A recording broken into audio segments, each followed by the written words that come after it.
Among the many legacies left by Final Fantasy VII, from big swords to bad follow-ups, none have had more of an impact on modern gaming than the game's highly polished cinematics.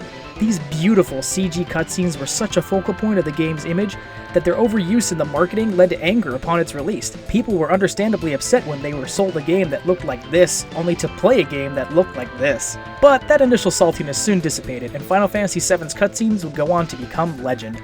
As a result, each new Final Fantasy installment would feature cinematics that increased in splendor and popularity as the game series progressed. These were beautiful, memorable moments that pushed the narratives of their games forward with amazing spectacle. This pattern of high-quality cinematics ran right up to Final Fantasy X, a game largely hyped for how it would use next-gen technology to enhance everything about Final Fantasy.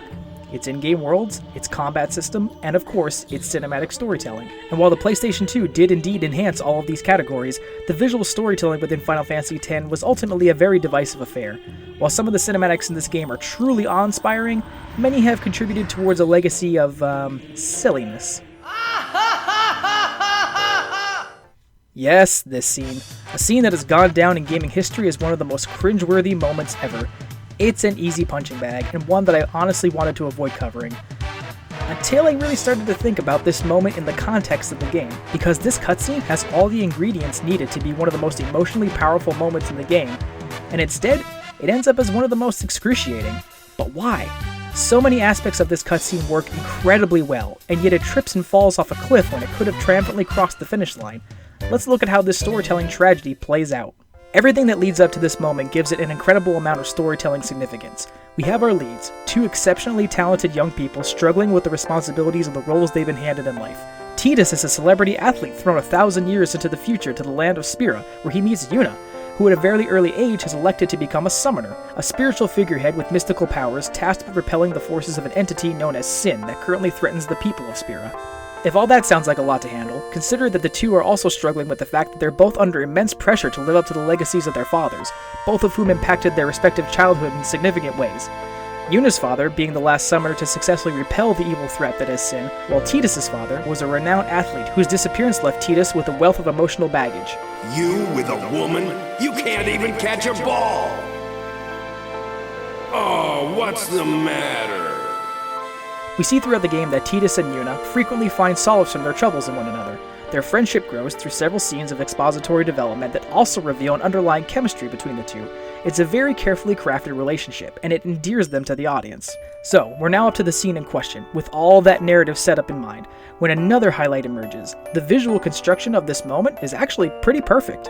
Tidus and Yuna stand alone, carrying out their conversation in isolation.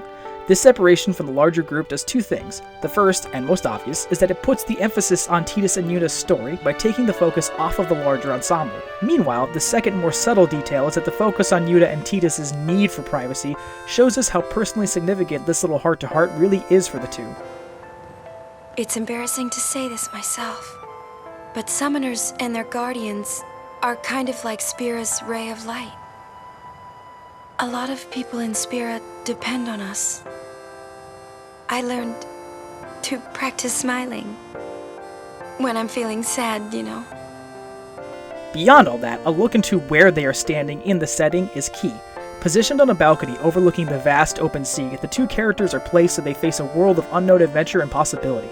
The next stage of their journey and all that uncertainty it brings looms before them, and that same uncertainty spurs the need for emotional honesty. The framing of each shot keeps this active idea throughout the scene, creating emotional depth as Yuna confesses her fears and struggles to the only person she feels that she can trust. And for a while it all comes together, but then we get to this. Now let's see what you can do. Huh? Come on.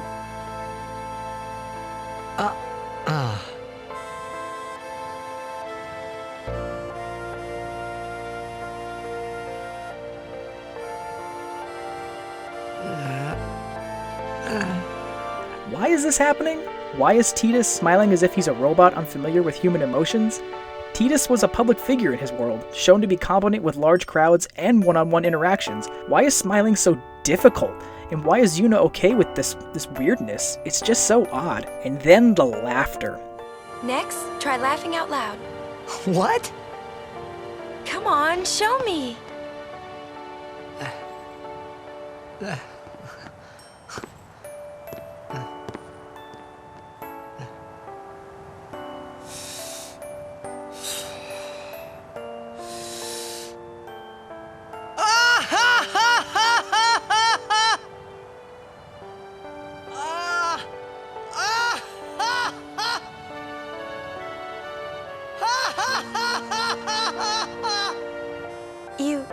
probably shouldn't laugh anymore.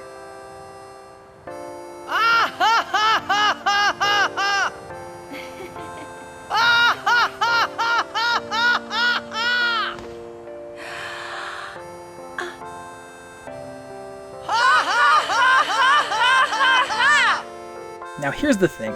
There's a thematic kind of logic present in the concept of Yuna and Tidus throwing out these forced laughs. Yuna has just told Tidus that she deals with the stress of her job by faking outward happiness, so the fact that the two are throwing out the biggest, fakest laughs possible shows that Tidus is, in a way, trying to comfort Yuna by allowing her to turn her difficult routine into something lighter. And the fact that the two share a genuine laugh right after all this really sells that idea. Yuna has told Tidus a secret, and he's returned that gesture with a moment of comfort. Too funny.